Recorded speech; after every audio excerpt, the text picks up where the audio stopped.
Welcome to Politics Done Right. I am your host, Egberto Willies. This is a progressive program that will take the mystery out of politics. This is the program that will encourage you to make sure government becomes we the people. Whether you are liberal, progressive, conservative, or otherwise, you get to air your point of view. We are an independent media outlet that, unlike mainstream media beholden to corporations, we only owe allegiance to you. Remember, you can also send me a tweet at EGBERTOWILLIES. That is at Egberto Willies. Let us engage. It is Politics Done Right.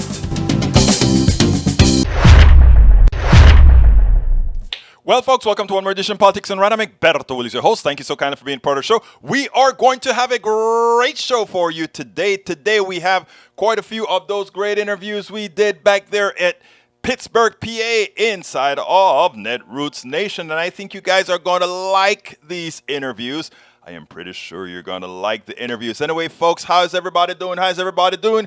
Welcome aboard, Lee Grant. He says, hey to chatters. And Egberto AVQ says, I'm away today. See ya tomorrow. Well, great to see you, AVQ. Both AVQ and Bridge MCP. Your t-shirts are packed and ready to go. So we'll be off today. Bridge MCP said, Egberto Willies, you've had to be working your butt off.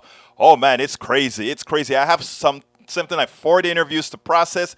I've gotten down probably 8 of them. 7 of them. I think I did you guys 3 yesterday and 4 we're going to do today. Erin Carl says, howdy you all. Welcome. Hi. Hey, Mr. Erin Carl. Welcome aboard. Nanette Bird Smith says, howdy. Bruce Pollard says, howdy y'all. You know, that's our good old Texas phrase here. Paul Fleming says, ATL checking in. Paul, saw your stuff. Not all of it because you sent quite a bit, but I kind of tickled some of them. And of course, we have Yvette Avery Heriter, union activist who gets things going, who makes sure change is done. Deb Denny, welcome aboard Politics Done Right. Anyhow, folks, what do you think? What do you think?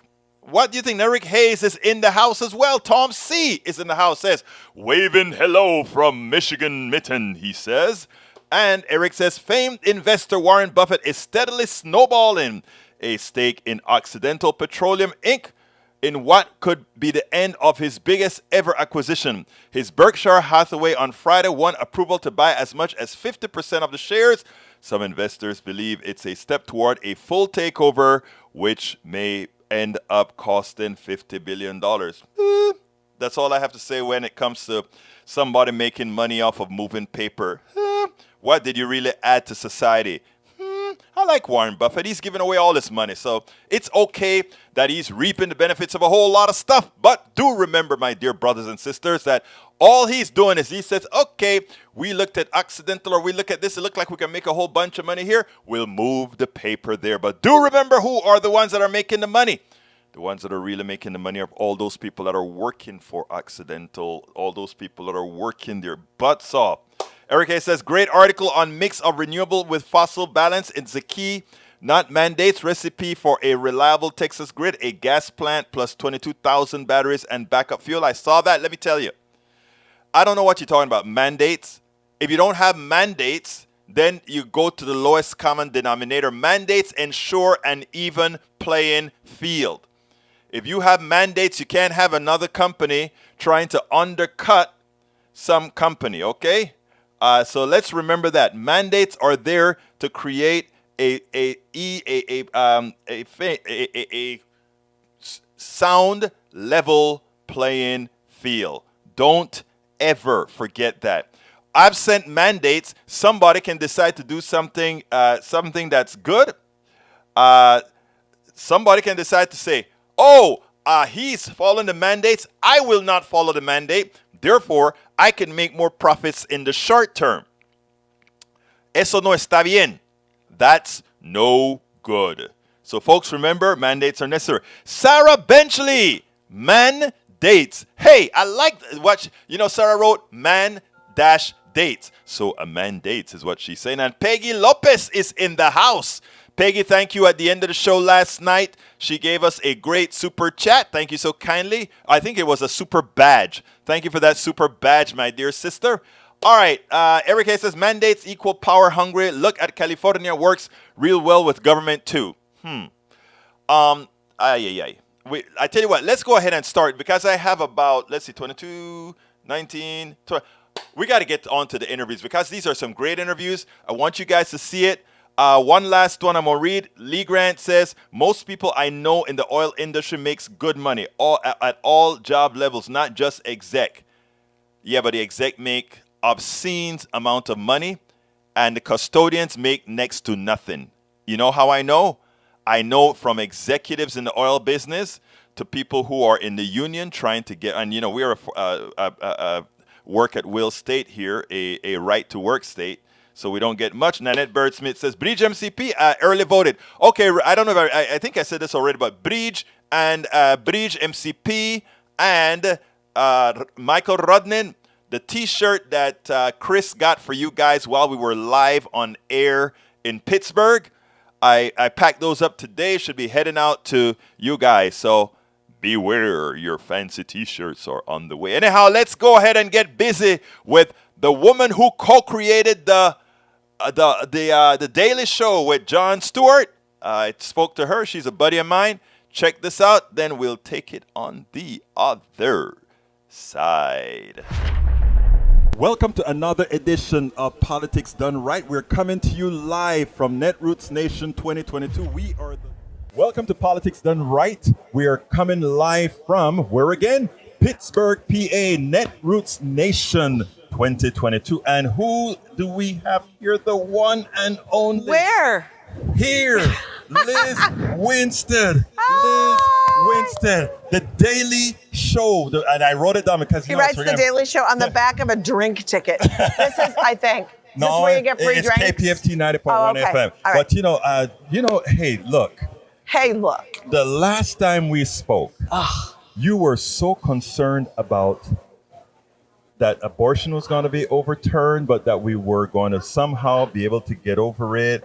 And even though you were fighting for it, I don't think any of us really believed that it would have just been overturned. But you've been fighting. I've been saying it, and nobody believed me. I'd rephrase it that way. Yeah. Okay. Right? No, well, actually, you know something.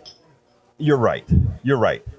I think it's we who were hearing that. Yeah, they may try to cut at the corners, but you were saying no, they could go for the whole shebang. Yeah. Well, I think part of our self-preservation, right, is to not believe that cruelty could run that deep. And I think that everybody has needed to see that the Republican Party has literally become like zombies who feed off of our rights. And then when it's the next feeding, they need to take more rights. Right. Like they will never be satiated until I don't know when. And that's the part that scares me. But you know what, I know I spoke to a few women in the movement. They were crushed. Yeah. They were crushed because it was like, you see this stuff happening in slow motion and then it just pops. Yes. I think so. And I think that even those of us in the movement who were preparing for the fall of Roe and what that would look like. Right. The one thing I will say is I don't think anybody thought, and for sure they're going to just take birth control. Right. And for sure they're going to put a bounty on people's heads. Right. And deputize citizens to arrest people trying to access care. Like the levels that this has gone in order to create laws that can be skirted around by our Supreme Court. Literally, they duped the Supreme Court by saying, the Supreme Court saying, well, I don't know how we have to uphold a law that gives citizens the right to, because we don't know. They were like, damn you kids, on Scooby-Doo. It was like crazy. So the good news is it's been a wake-up call. And my organization, Abortion Access Front. Before I forget, give them the address of the URL. aafront.org and then Abortion Front all over on social. We have been planning for the overturn of Roe for about 9 months. Right. We also knew that oftentimes when these big things happen, we march without a plan, right? And then people are like, what can I do beyond marching? Right. So we created Operation Save Abortion. It's operationsaveabortion.com. It's a 5-part series where we got the experts in all these different forms of activism within the movement. Right. You can watch an episode, and we have a activity guide that goes with it. So what we're saying is, if you want to learn about helping patients, helping clinics, direct action, legislative work, or whatever, watch one of these episodes with a bunch of friends, do the activity guide, watch all 5 episodes, and then you can have an overview of how you can participate. And then we'll hook you up with the organizations who are doing the work, either nationally or right in your community, so that people can no longer say, I don't know what to do. And also, they can be honest. They've watched this, then they say to us, I have an hour a month that I can give. And we say, we can put you to work. Right. So we want to be able to meet people where they are, access whatever capacity they have, and make them feel like however they can participate is meaningful. Because that's key. Right. Now, Liz, you've been working at this for a long time. See, your organization has to have grown since because you guys have a lot more to do now. Yeah. Well, that's always the problem, right? Yeah. We have 10 people. Yeah. We haven't gotten any more funding, shockingly. Wait. What do you mean you haven't gotten any more funding? I mean, all this stuff's happened, and we're still working. We're at capacity. We've gotten more volunteers, which is great.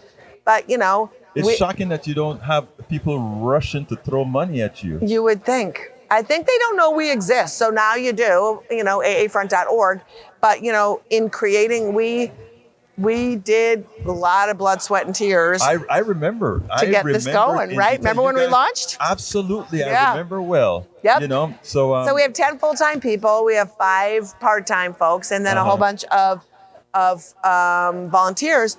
But it would be nice to have a team of 20 if we're gonna, to really help create this thing. And let's talk to first the progressive space. If you believe what you're saying, if you believe that women are worthy as we know they are, I hope I didn't put that politically incorrectly. I think that we're worthy. I don't think there's any way to say women are worthy politically incorrect. Thank you. Just want to make sure. All right. So I think it is time for us to start funding the things we believe in and stop just funding consultants not on the ground. 100. That is a super good way to do it, because a lot of times people will fund thinkers who are like flying overhead. These folks are on the ground. We're on the ground. It's time for us to stop the 16,000. I could tell you stories of 16 and 15 and $20,000 consultants, and start remembering to throw that money into the people on the ground actually getting things done.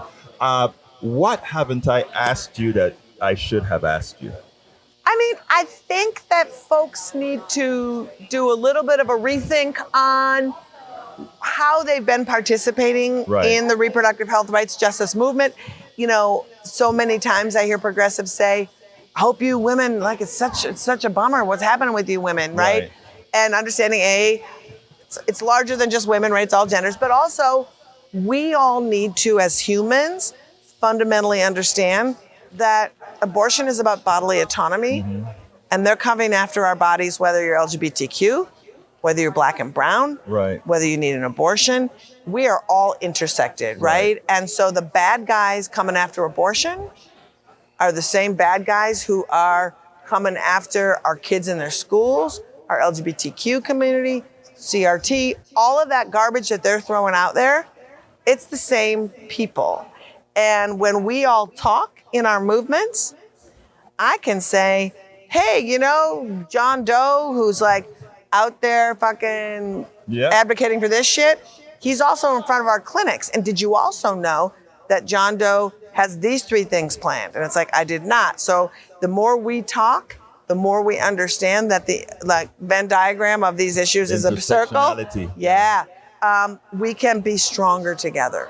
Lizz Winstead, co-creator of the Daily Show. Darling. It's my pleasure. Oh my God, can I give you a hug? Absolutely, Yay. girl. Thanks for Absolutely. having me. And thank you very much. And power to the movement. Power to the movement, And power to you're all gonna of us. succeed, girl. We're going to do succeed. it. I got a lot of energy, so try to take me down. Absolutely. So she does have a lot of energy. Trust me. That's a tough woman, man. Lizz Winstead. She and Jon Stewart created, and the other one created the Daily Show.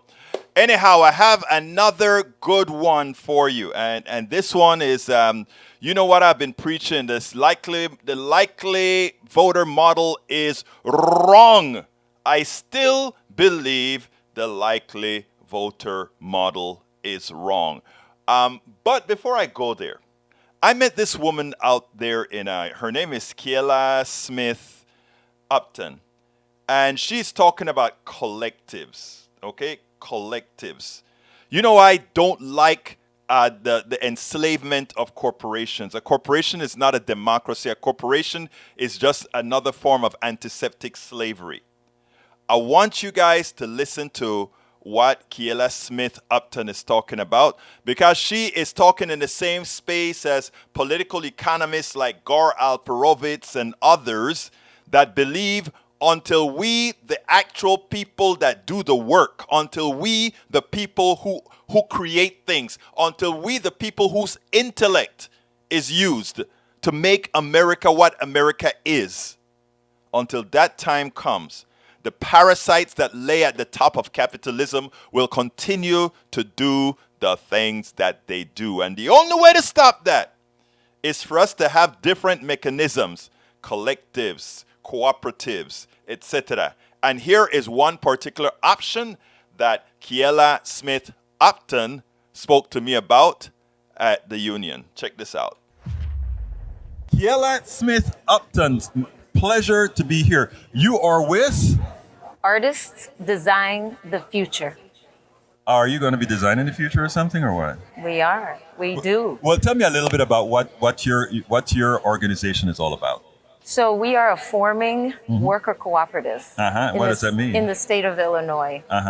So in the state of Illinois, there was a law passed that a worker cooperative is actually an entity, just like a S Corp, LLC, or other entities. And the requirement is that you have 3 co-founders, and its intention is that it's a democratic run organization or entity. You can choose your IRS designation. That is run totally democratic, where it's one vote for each founder and then the subsequent members as well, so that there's total self-determination in how we're run, how we function. Period. Now, what about things like employees and all that sort of stuff? Are they considered? What's that word that we always? There's a word that's used that they have stationed in the organization as well.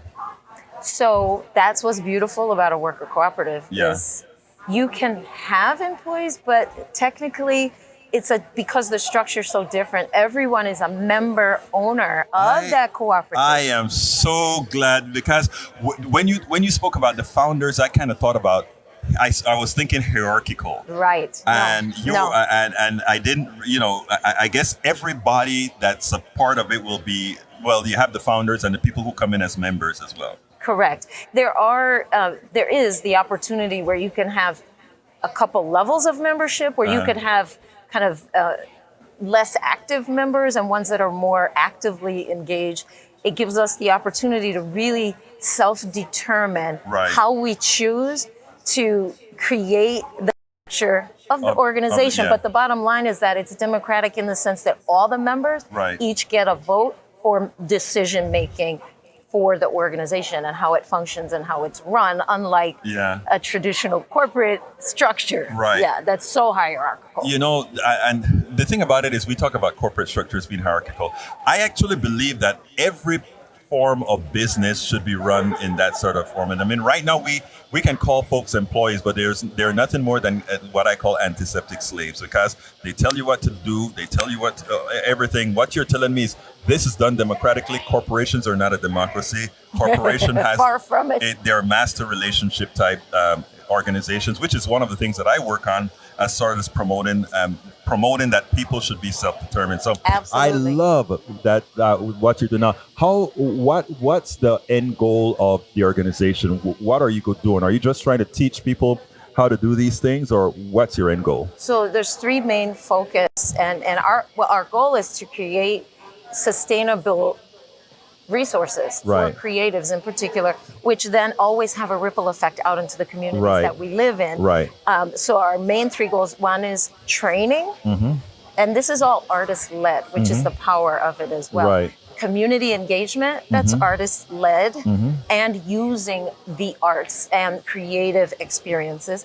And the third, which is our big, hairy, audacious goal, is to develop mixed-use art spaces. And what does that mean? Yeah. That means a mixed use, meaning there's commercial and residential. So our goal for the first building is to have 30 units, commercial on the first floor, 24 work-live units up above, but all owned also as a real estate cooperative. Right. So all the creatives that are in these spaces are members of that real estate cooperative, which is in and of itself a small business. Right. And each individual unit is owned, quote unquote, by a member of that cooperative. So the other self-determining awesome part of that is we know a lot of creatives don't have traditional ways they make money. Right. So since there's not this need to fit in the box of traditional lending where everyone has to go get a mortgage, there's one mortgage for the whole building and all the members collectively own it and pay a portion,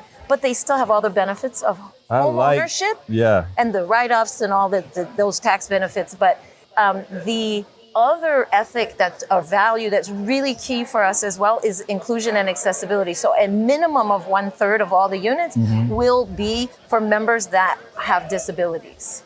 Nice, yeah. As well. And then in the end, what you have is a community arts and culture hub that has this ripple effect out into the community, but that also is able to help 30 small businesses by creatives to grow and be sustainable for the long term. I love that. And the last thing I would just say is what it does also is it gives them that self-determination to not be affected by gentrification, because ownership is you key. Own it, yes. Key. You make the decisions. You're not beholden to, there's rises in the rents, or there's, you're at the mercy of a government subsidy that's going to run off and then you can't afford to live there anymore. I love that. Now, let me ask you something.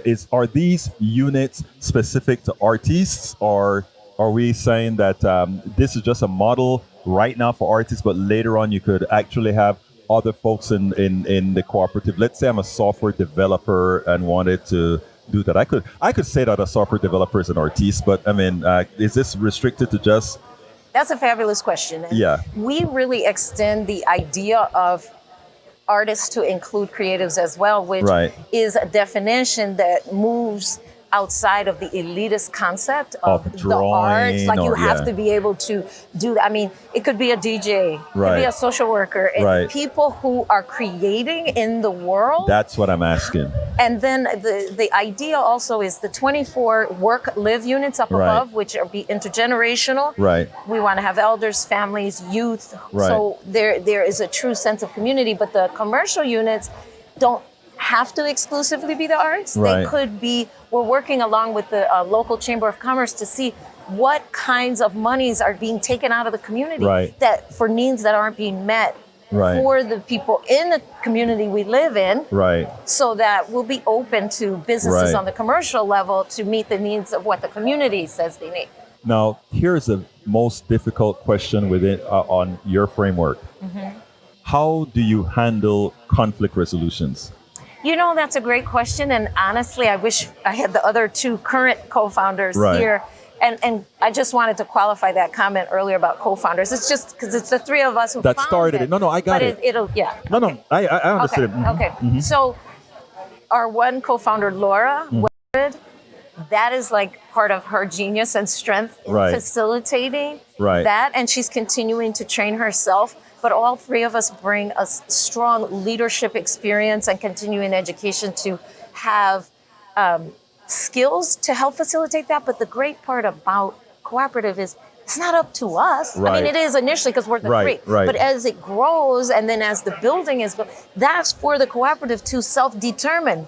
How are we going to handle conflict resolution and planning for that in advance? That's what I meant. Before the conflicts present themselves, because they're going to come. Absolutely. That's just the nature. I mean, you got 30 people or entities in a community. You're gonna have conflicts. But the bottom line is that because it's such a democratic setup, because it is literally one vote per member, you get to decide what are the qualifications that we are going to decide are what we require for someone to qualify to live here. And I don't have to talk to a bank or an underwriter to make that decision. We're totally self-determining. And you determine what you want. Yes, exactly. I love that. Well, as usual, you heard what I asked the other person, so you should be prepared. Okay, what question should I have asked you that I didn't? You should be prepared now. How much is the building going to cost? Oh, wow. How much is the building going to cost? At our current projections on the pro forma, at $250 per square foot, it's round about $12.5 million.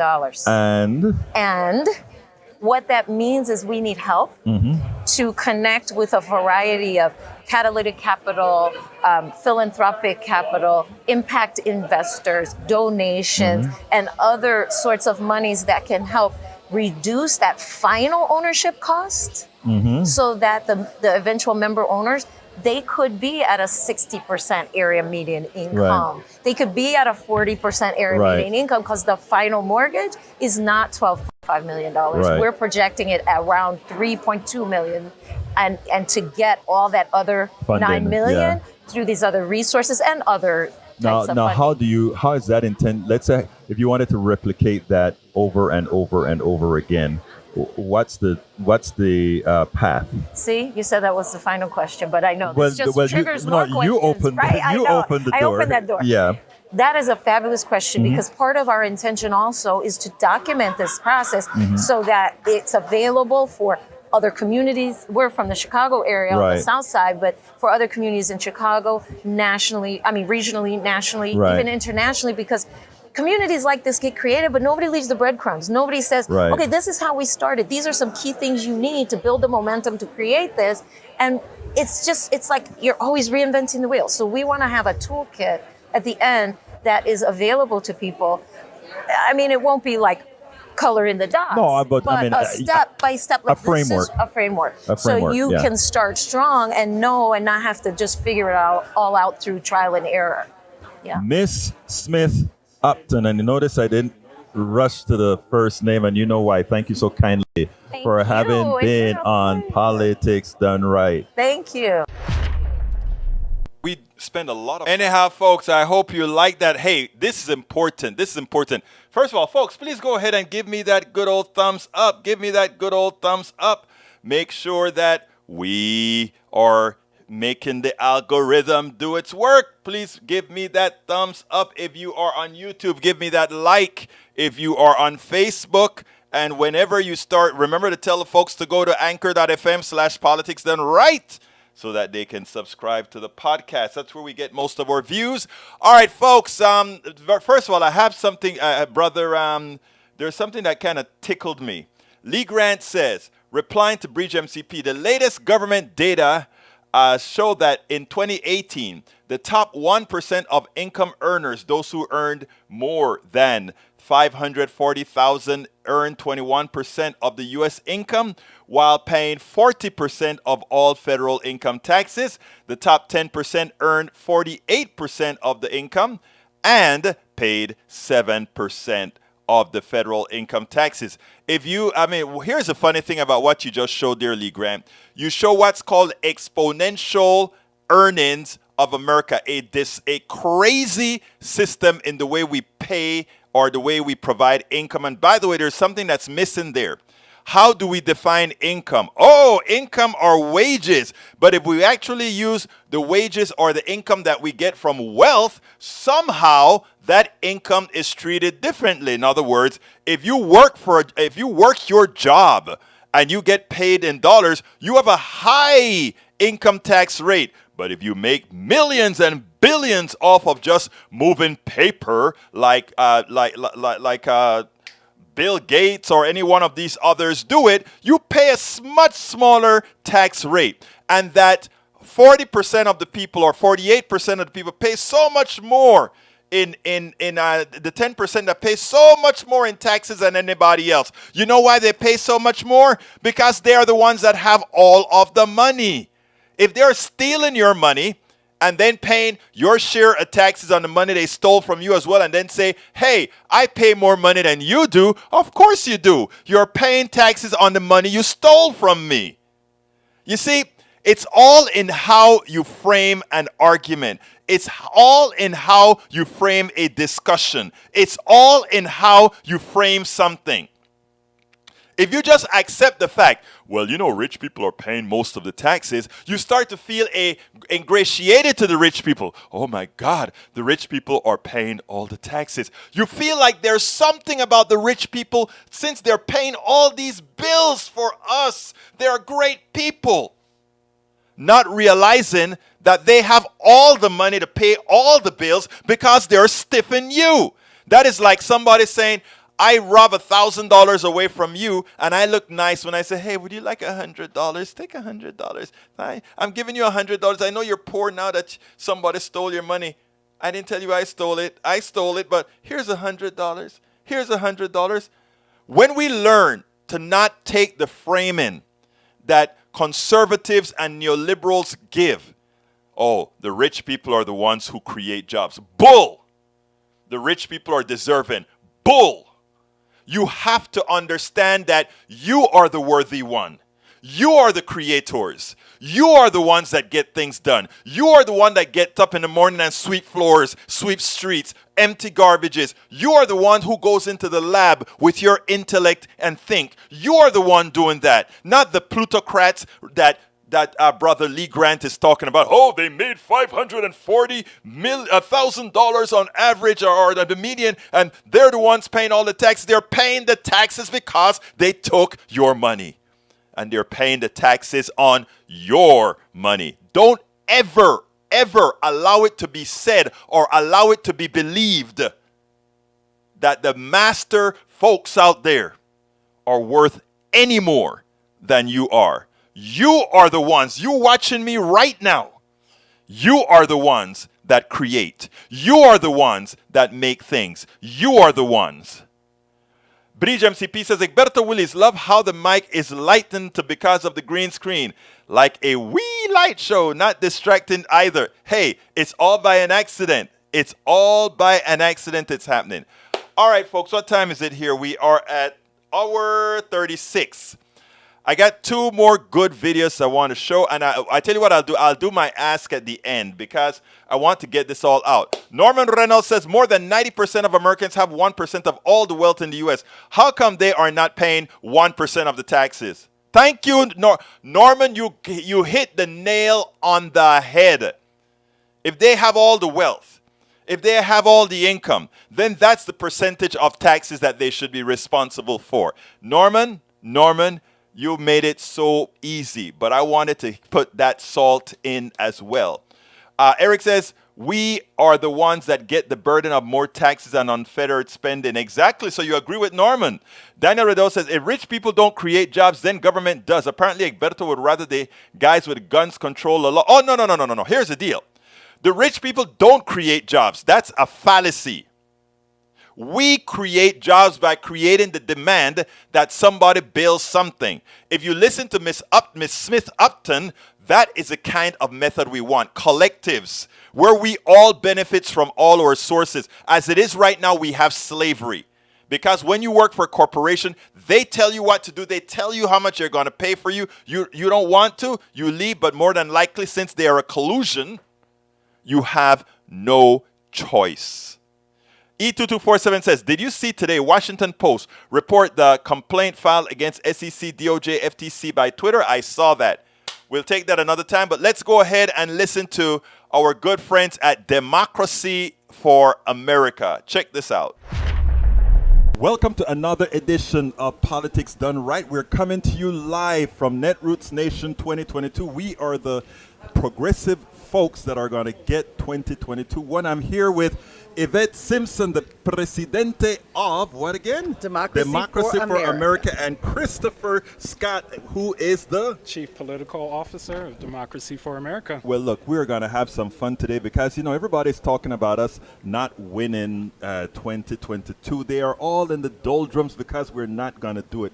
The fact of the matter is, if we have folks like you guys leading the charge, guess who's going to keep the house in 2022? Absolutely. All right, We're well, doing look, absolutely. Anyway, Yvette, talk to me. Why do we have this perception that things always have to be the same, that history always has to repeat itself? Because that's all people know, but the reality is a lot has changed. When I'm on the panel and folks are saying back in 1992, well, I wasn't even registered to vote in 1992. You're talking about Clinton's first campaign. There's a whole new electorate that has not even been considered. So we're engaging those folks who were maybe not registered to vote in 1992, who might be 45, 50 years old. And we're talking about engaging a new generation of folks who are really upset with the status quo. And they are motivated, and they're going to show up. And I actually love that they're not capturing those people, because then that's where we get our sneak attack, right? Like they're saying likely voters, but they don't see the folks who we're talking to who are going to show up and overwhelm them. Yvette, that is the best answer I could have ever gotten. Now, let me tell you why. Last week I did a program that I said the likely voter model is wrong. Oh, see, we're on the same page. Okay, we're on the same page. Same Now, vibration. Christopher, talk to me. I mean, you got a lot of work to do, my friend. So tell us a little bit about. I should have asked Yvette this, but you are. Tell us a little bit about DFA first, how it got started, and then a little bit about what you do. So I think we are the longest standing organization to come out of a failed presidential campaign. But when you look at the power that Governor Dean harvested into creating DFA, and now look at us 18 years later, still powering the progressive movement. And I think the greatest part about DFA right now is we're ushering the next era of the new American majority candidates and those likely voters that people don't want to consider as the likely voters. So when you look at a DFA candidate, you're looking at a Ayanna Pressley, you're looking at a Alexandria Ocasio-Cortez, you're looking at a Delia Ramirez this year. Unfortunately, we lost Marie Newman, but we are the ones that are taking the faces all across the spectrum, 50-state strategy, and making sure that we use a people-powered approach to make sure that we're riding the ship for democracy right now. And what I love is you're even doing some great work in Texas. We are. We got two amazing new candidates you have down in two Texas. great candidates in Texas, both of which I know, and I mean, it's great to see the work that's been done. Yvette, how are we going to put this through that others can actually see that this isn't just blind impassionment, but this is actually, we're looking at the real numbers. It's not, this isn't imaginary. We show our receipts. I mean, this month alone, DFA has won 14 out of 16 races. On the year, we've won 68 out of 94 races in a year where there's so much dark money that is coming against our candidates, millions and millions of dollars. What we know is that you win what you organize for. And we're continuing to organize folks that folks are not seeing, and we're winning the sneak attack. I mean, Greg Kazar in Texas, man. A brand new seat, meaning we have a +1 in the House. Texas, That's a new seat. Yes. Jasmine, her amazing campaign to replace someone who was an establishment. The dean, yes. And that's a progressive pickup, a young, new black woman representing in Texas. That's how we win. They don't see that coming, and that's how we increase our ranks. You told Chris Christie last week something that was I think it was Chris that you told last week. You looked at him and he said, if Democrats keep doing what they're doing today, you're right. We're going to lose in 2022. But if we really pick up the mantle and move with it, how can we lose? That's right. We got to be on offense. Christopher, how can we lose? We can't lose. That's the thing. Everybody, I think so much of the media wanted to write this election off at the start of the year. And when you're looking at the momentum that is happening, you're looking at what happened in Kansas a few weeks ago with Democrats closing that enthusiasm gap and saying, no, like, we still want these protections. We still want these freedoms. I think you're starting to see base of the Democratic Party start to wake up, realize we have too much at stake in this election, and they're ready, they're motivated, and they're going to get out there and deliver. I'm going to tell you guys something, and I want to hear both of your opinions about this. everybody has been praising Manchin. Okay, Manchin came through. Manchin came through with this. And my thing is like Manchin just know how to read. Yeah. Okay. And in other words, he read the tea leaves Yeah. and realized that he's, in my opinion, that he's going to be irrelevant because of what the tea leaves are saying. Your thoughts on that? He also got a deal, right? So Yeah. as part of his negotiation, we got expansion of offshore drilling, Right. More digging for oil. I mean, he negotiated that to get the win for the companies that are paying his pocket. Right. But he knew, right? He couldn't stand still with wildfires and floods and what happened in the UK. Climate is the issue. Right. And what he did was he said, well, now I got to get on the bandwagon. How can I get a couple bucks for the folks who are powering me up? And let me ask you something, though. Do you think he really is going to get a couple? Because my thought is this. Yeah, he fulfilled his mission to the oil companies. But are those oil companies really going to see, let me invest in something when the momentum is going towards green energy? Are they really going to get the results out of that bill? You know, I don't think so, and that's I the don't challenge. either, yeah. I mean, that's why I said, you know, we've talked about the IRA and what the impact is going to be. Yes, it's the most Yeah. significant investment in climate Right. at a time where we need twice that much. Right. Like now, you know, now that we're in a situation that's dire, you're going to spend some money. We need twice as much. That's like saying, oh, we're at $7.25. Let's go to $8.25. Right. That's the most we've ever paid in minimum wage. Right. Not in a year when we need $25 an hour. Right. So, you know, we know that this is a small incremental change. But it's a change. Yes. Well, guess what? When Shell Oil is the first to tweet that they like the IRA, we doing something wrong. When an oil company is saying we like this deal, there's something in But it for there's them. one thing that I'm very happy about. Yes. You didn't come out, y'all didn't come out and kill it. No, we You wouldn't have could done have. that. We You wouldn't could have done have. that. We wouldn't have done. We would have tried to make it better. Right. Progressives have been at the table with Biden trying to push this thing Right. forward. And honestly, we wouldn't be at this point if it wasn't progressives. Because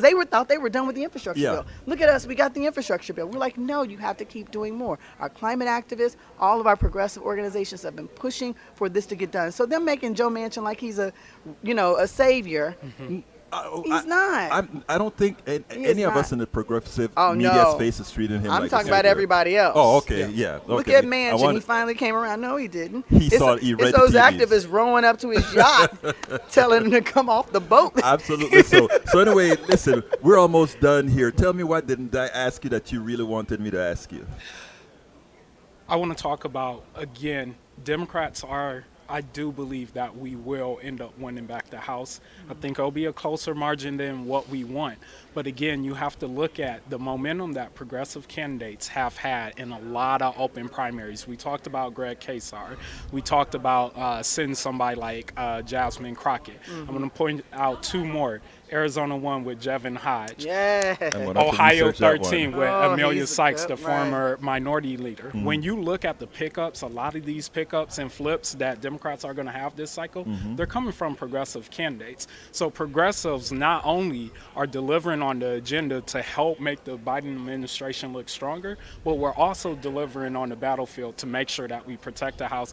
And we will be the ones to save the Senate when you look at Mandela Barnes running for the Senate in Up Wisconsin. by 7. And Didn't Sherry that clip? Beasley Yes. running They were for like, oh. Senate in North Carolina. So When I talk about reading the tea leaves, right? Ask yourself a question. How comes they coalesced around Mandela? I wonder why. You know, it's he's the amazing, one. right? Right. It's amazing when you actually want to win and hold something. You'll kind of bite your tongue and do what you need to do. That's true. And that was Absolutely. one of the things we reflected on. It was all John Fetterman in Pennsylvania. Right. But no Mandela Barnes, who's Right. also a lieutenant governor, Exactly. who also is doing really, really Which well also against proved an he- incumbent. And he could win the entire state State. nationally, Exactly. which is what you have to prove. Like our North Carolina, I don't know Yeah, too Sherry much about Beasley, her. she's won yeah. statewide twice. Yeah. 3 and times. that's what people forget. Like, you're talking about a candidate for the U.S. Senate that just lost her Supreme Court justice seat by 450 Yes. odd so votes. Yes. When have you ever had a candidate in North Carolina, at least in recent history, Right. that qualified come up to run for the U.S. Senate? So she's no stranger to this. She's not new to Exactly. this. She's still true to this. We came really close in North Yes. Carolina last time with a Right. far less superior candidate. And a state that isn't all that purple, That's right. right? Right. It is if you look at their likely voters, but when you look at all potential voters, There you go. Now we've got momentum. Close me out a bit. It's a big year, and I'm really feeling good about it. If we organize, if we do the things that we need to do, if we focus on the galvanizing issue and stop with this wonky Washington stuff that nobody wants to hear about, if we focus on voters who need to be engaged, we win every time. It's going to be a good year. I got the feeling at the top of the year, I was like, this is going to feel like 2018. Yes, remember me 2018? Too. It was like that sneak but attack. But you remember they never thought about it either. They didn't think, and then they got the squad, and then they woke up. I think Yes. it's going to be that year, and we need to keep our eyes on next week. Maxwell Frost in Florida needs all the support I need that to he learn can get. about that. Oh, I he haven't is the followed that. one. First possible Gen Zer on the Democratic side. Period. If he wins this In election. Florida, Really? the home of Governor DeSantis. We might pick up a progressive in Florida. Watch out. Yvette Simpson, Christopher Scott. Yvette is the president of Democracy for America, and you're going to have to remind me that you are the... Chief Political Officer of Democracy for America. Folks, this has been a pleasure of mine because having the two of these guys together at the same time is like manna from, if you're a Christian, manna from heaven. Yes. Thank you so kindly, guys. Thanks so much. Thank you. We spend a lot of time deconstructing the news, trying to parse it into a form that everybody can understand. We try to find those little nitpicks where, I'm pushing the button, and I'm pushing the button, and I'm pushing the button, and I couldn't get it going. Anyhow, folks, I hope you enjoyed Yvette and Chris. But anyhow, folks, we have another good one coming up. But first of all, Bridge MCP, thank you for that super chat. Bridge MCP with a great super chat. We appreciate that, folks. You don't know. This is a labor of, well, I won't go into all of that. So all I can say is thank you guys for all of you that continue to support Politics Done Right. One more before I go do my ask, and here we go with John Paul Mejia. Welcome to Politics Done Right. Again, direct from Pittsburgh, Pennsylvania, Netroots Nation's 2022. Today I'm honored to have John Paul Mejia of the Sunrise Movement. John Paul, welcome to Politics Done Right. How are you doing today? Thank you so much. I'm doing really great. Great talking to folks. It's great to have you here. Please tell me a little bit about the Sunrise Movement. What is it? So the Sunrise Movement is a youth movement that is building a massive number of young people who want to solve the climate crisis and do it in a way that creates millions of jobs in the process. Sunrise is best known for putting forward a solution on climate known as the Green New Deal, which essentially solves climate change and creates millions of jobs in the process. And it's centered in a vision of economic and racial justice. Now, I mean, a lot of people complain about the Green New Deal as it's going to cost jobs, or it's pie in the sky, or, you know, we are never going to get off of fossil fuels because the performance of green energy is not that of fossil fuels. What do you tell those people? They're talking about climate for the first time ever, right? One of a very good point. One of the incredible things is that, you know, for a very long time, the fossil fuel industry, by, buying media, by buying pundits, by buying politicians, sort of cornered the debate on climate change in a place of whether it was real or not for decades. And you had most of, Democratic politicians and an activist base talking about the climate crisis in such a way.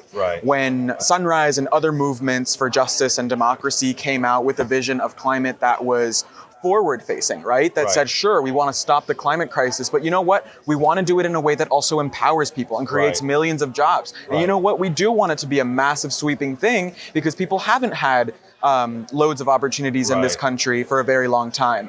That's when we sort of shifted the debate on the climate crisis, and our opponents then started talking about it in our frame, And so none of those things are true. But it's important what you said. It is something that I think that the youth have understood that a lot of the older folks don't. If you are playing the game on their platform, they have the upper edge and you're always on the defensive. If you force them to play it on your fields, it's like, so what do you do when the planet burns? So what do you do when the floods come? So what do you do? So continue, please. Thank you. Exactly. No, I mean, it's exactly that point. It's about, for a very long time, the sort of conversation on climate change was hinged on whether it was real or not, but also the base of people who were talking about it were it was pretty limited. It was a Right. pretty limited base. It Right. was mostly, mostly white folks. They were mostly Environmentalists. upper middle class, Right. full-time advocates, environmentalists that spoke about climate change in a way that was based on polar bears or parts per million, which is something that doesn't directly. I mean, there's a direct word for that in an elitist fashion. Right, exactly. And so it's far off, right? It doesn't connect to people. How am I going to give a shit about a polar bear or Exactly. something called PPM when I'm facing, a job that can't pay enough, or when Right. I'm worried about whether my kid of Right. color is going to come back home safe or Right. not. And so what would it mean for you actually to engage in a vision of climate policy that not only tackles the crisis at the speed, scope, and scale, right, in the sort of large Right. amount that you actually need to tackle it at, but also in one that brings people together, because Right. you fundamentally know that in order to change the US economy like you need it to change, you need mass movements. Right. The times when those things has happened, Right. harken back to the New Deal, Right. it wasn't brought forward by a couple benevolent senators or a cool president. Right. It was massive amounts of people on the streets and politicians who would replace those who didn't agree with those movements Right. that made the change happen. And so the idea behind the Green New Deal is to offer a solution that's rooted in everyone's life, right? Who, wants to grow up or wants their kid to grow up on a burning planet? Right. No one. But who also wants to create millions of good union jobs? Right. Who wants, federal investment on climate justice to go to their communities? Who wants the ability to design the world that they want to grow up in? That's what the Green New Deal is about. And that's why it's such an honestly genius intervention to be made. Right. And its sort of political history after that moment Right. follows that. But of course, it has to be sold on the grassroots level, bottom up, in such a fashion. It's amazing the way you say that, because it's important for folks to realize every time we've had any change in the way the economy has functioned, it has always waited for the plutocrats to come on in and monopolize and profit on it.